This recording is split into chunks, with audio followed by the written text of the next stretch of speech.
In this video, I'm going to be demonstrating how to start a migration from S3 compatible storage to RSTOR using RSTOR Transporter.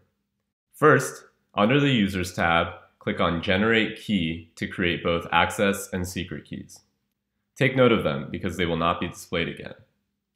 Then, navigate to the Buckets tab and click on the RSTOR Transporter logo.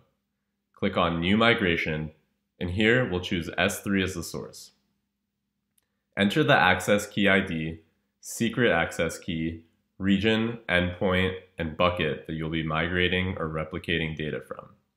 Next, choose RSTOR as your destination and the region you want to migrate or replicate your data to.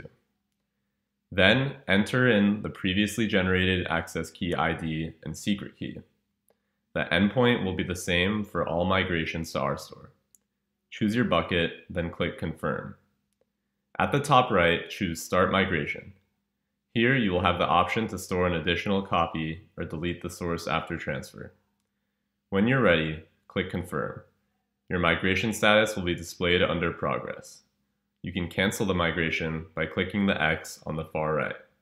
If you have any other questions, please refer to our user guide.